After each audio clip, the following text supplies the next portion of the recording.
Good morning, madlang people. Sarap ng hangin dito.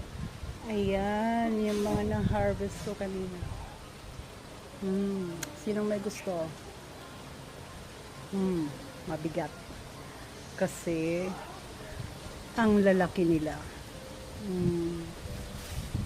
Mamaya, yung kalamansi naman ang titirahin ko. Ayan. Nice.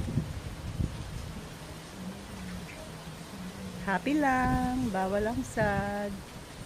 Uy, may buhuyong. Yan.